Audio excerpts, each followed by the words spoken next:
ఇప్పుడు చంద్రబాబు నాయుడు గారు దావోస్ పర్యటనలో ఉన్నారు. మంత్రి లోకేష్, చంద్రబాబు నాయుడు, రామ్మోహన్ రెడ్డి వాళ్ళ టీం మొత్తం దావోస్ పర్యటనలో ఉన్న నేపథ్యంలో పెట్టుబడులు నిజంగా వస్తున్నాయా లేకపోతే ఏంటి అంటే ఏం చెప్తారు?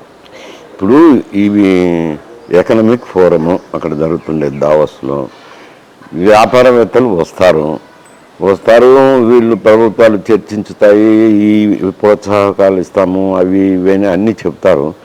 చెప్పి ఎంఓయూలు చేసుకుంటారు. ఎంఓయూలు చేసుకున్నప్పుడల్లా ఏం వాళ్ళంతా వస్తారని నమ్మకం లేదు. గతంలో కూడా 4 మార్లు చంద్రబాబు నాయుడు గారు దావోస్ పోయి వచ్చినారు, ఏమొచ్చినా ఏం రాలేదు కదా. అలాగే వైజాగ్లో పెట్టినప్పుడు 1000 కోట్లకు ఎంఓయూలు చేసుకున్నాడు ఉమ్మడి ఆంధ్రప్రదేశ్ ఉన్నప్పుడు.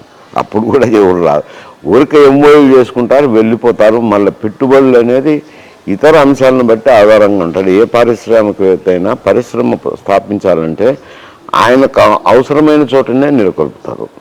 ఆయన ఏదో ఆడ ఎంఓయూలు చేసుకున్నామని మళ్ళీ వచ్చి 7 నెలలు కొలుపుతామని కాదు. ఎందుకైనా మంచిది భవిష్యత్తులో ఉంటాయిలే అని ఎంఓయూలు చేసుకుంటారు.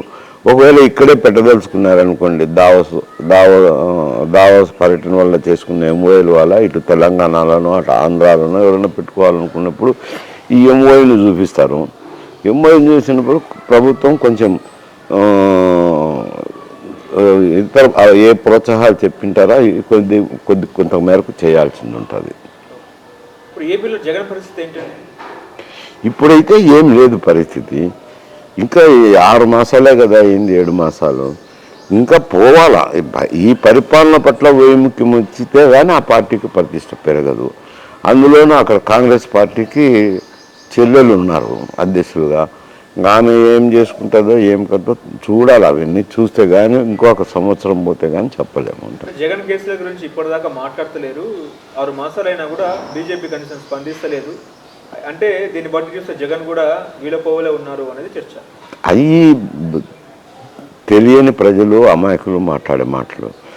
నాకు సంబంధించిన వరకు అయితే నేను అటువంటి మాటలు మాట్లాడలేను.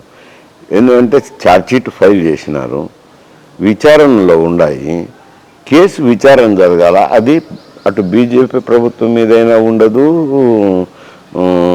ఇక్కడ తెలుగుదేశం పార్టీ మీదైనా ఉండదు. కేవలం కోర్టు కూడా, సుప్రీంకోర్టు కూడా ఎందుకు విచారణ చేయడం అనేది ఆల్రెడీ తొందరగా విచారించండి అని చెప్పి ఒక ఆదేశం ఇచ్చారు. దాని మీద రఘురామకృష్ణరాజు కూడా డిలే చేస్తున్నాయి, కోర్టుల్లో విచారణ జరగడం లేదని ఆయన కూడా సుప్రీంకోర్టులో పిటిషన్ వేశారు. అది కూడా విచారణ జరుగుతుంది కదా, విచారణ దశలో ఉంది. ఫైల్స్ కదిలే అవకాశం ఉందా? జగన్ ఫైల్ కదిలే అవకాశం ఉందా? ఫైల్లా అంటే కేసు అవినీతి కేసులో ఫైల్స్ కదిలే అవకాశం ఉందా అంటున్నా. అంతే కదా, కోర్టులో ఉన్నాయి. కోర్టులో వాళ్ళు తీసుకునే న్యాయమూర్తులు తీసుకునే నిర్ణయాన్ని బట్టి ఇక్కడ ఉంటుంది, విచారణ జరుగుతుంది.